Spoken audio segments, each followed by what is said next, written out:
Hi everyone, this is Sarah McFarland from Inside Scientific, the online environment for life science webinars, virtual events, interviews, and educational content that helps you do your best work. Our Real Science sessions focus on connecting with the researchers, educators, and industry professionals from all walks of life that make scientific discovery and innovation possible. We talk about their work, their passions, their pitfalls, and why they got into science in the first place.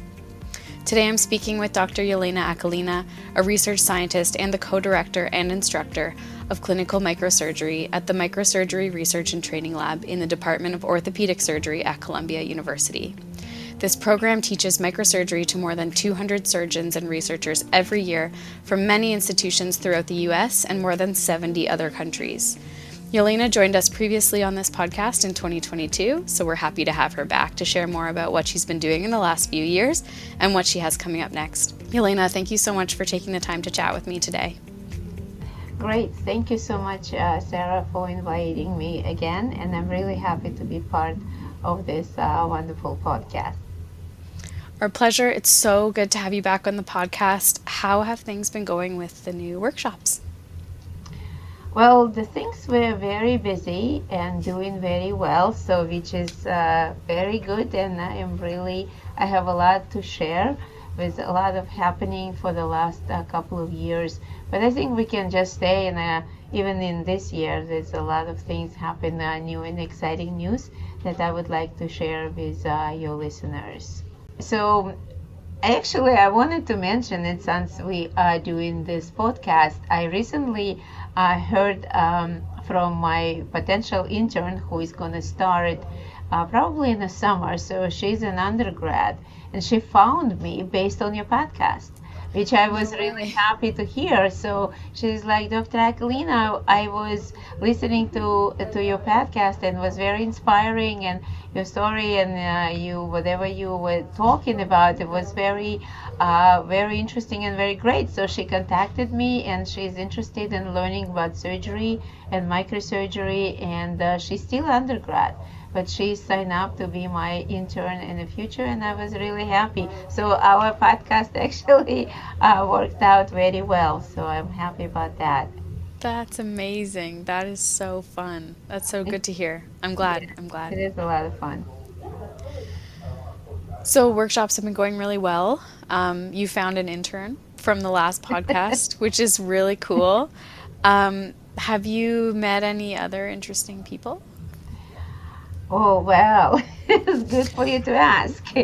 I'm teaching a lot of people, and I've been traveling a lot of different countries, a lot of teaching around the world, teaching a lot of courses in the different countries, and I always meet and participating in a lot of meetings, and I am meeting a lot of interesting people, especially lately. So one cool thing was happened, and it's kind of a new and exciting, and it is in the air now with technology. I participated just the last month in Ramses. It's a robotic microsurgery meeting, which had very interesting, innovative technology in robotic microsurgery, in clinical settings, in urology, in plastic surgery, neurosurgery, all kind of different surgeries. And the first time in the history of this meeting, they created a competition, man versus machine. So there was a robot, microsurgeon with a robot suturing a small plastic tube, and on the other side was the microsurgeon who was doing the same thing with the hand. The tube was 0.25 millimeter diameter, which is quarter is a millimeter, and the suture was 12 knot, which is incredibly thin, very thin. Super fine, yeah. Yeah, super fine. So the precision of the movements, the details, all of the orientation and the tremor and the movements of the surgeons should be very precise. so you don't have to rip the sutures and you're doing the stitches and exactly where you want with the a lot of magnification. So robot is doing this very precise because it's a robot machine. It has a lot of scaled down motions, and there is a human who doesn't have any scaling. So, but long story short, this is the competition who I won for the best anastomosis. Wow. So it was a really cool thing to have. So, and the human won. So there was a Chinese doctor who won the first prize. So this was a different prize for the best work, best anastomosis on the tube. So very proud of that. And so the human surgeons are still better than machines. That so there's a hope. is crazy. That's amazing. I had no idea that you, one, participated in that competition, that you, two, won. So congratulations on that. Super cool. Thanks so much for sharing that. It was a very, very cool competition, and it was a lot of possibilities now. But robot microsurgery, and along with different technologies, is a future. And also recently I was speaking to a very interesting people from Google, and they are working in a virtual reality and AI application of the in the surgery and microsurgery. And there is possibilities are endless to bringing VR and AI in a teaching microsurgery and exploring different opportunities in teaching microsurgery in different countries, even with virtual reality, or doing troubleshooting, what if kind of situation, because you can teach AI based on the videos or your experience. You can teach AI prevent things that from happening. I'm telling you, this was it's exciting new venue for me to explore. I'm not very technical, but I'm kind of getting very excited about this. So listening to people talk about it and speaking to people who are actually putting this to life was amazing opportunity. Just being in the lab, you never know what's going to happen next. You never know. You're always doing something new, which is something that I love chatting with you about, because I feel like there's always something crazy going on over there at Columbia. So cool. I think that being able to teach virtually for you would be absolutely really cool, and also like very valuable. You can almost like clone yourself and teleport anywhere you want in the world virtually. Exactly, that was my point. So the women from VP from Google were asking me, just tell me one thing. What do you want? Just don't be shy, which I'm not really. And I said, that's what I want. I want to clone myself, because it's microsurgery centers popping up around the world, and there is not enough experienced microsurgeons who to teach.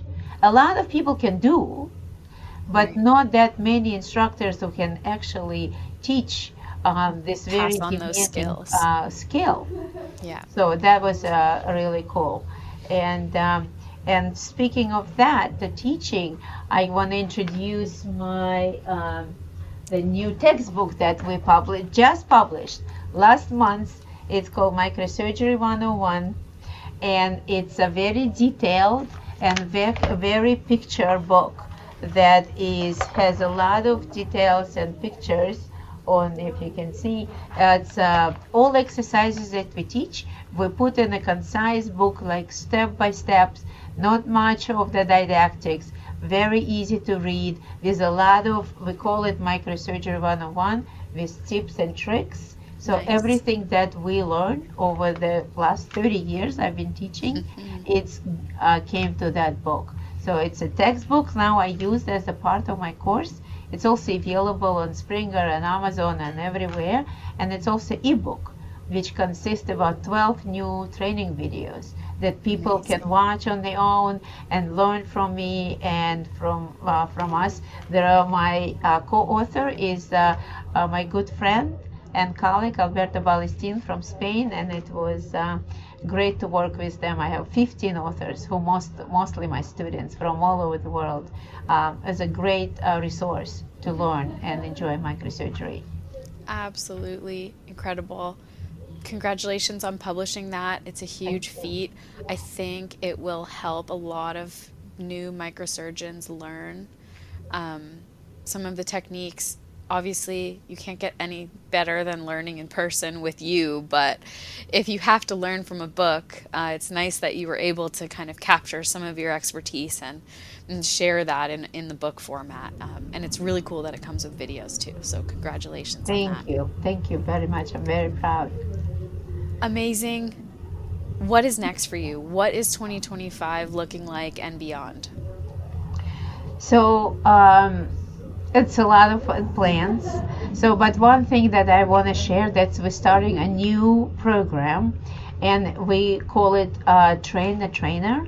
And I'm really proud of this. This is a new program. It's just being published like recently, a couple of weeks ago, but I tested it out and I already have one student. So it's basically a program that train the trainer, train the people to teach microsurgery. As I mentioned before, the microsurgery become more and more popular around the world and different developing countries and all over the world, but not enough instructors to teach microsurgery. And this is how I come up with this idea.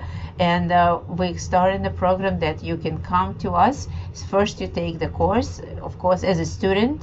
So it's like basically do one, see one, teach one, and then you will be my student to see how I teach, and you will experience that as a student, and then you will teach the course with me. So I basically put you as a TA, and you teach the course with me as a feedback.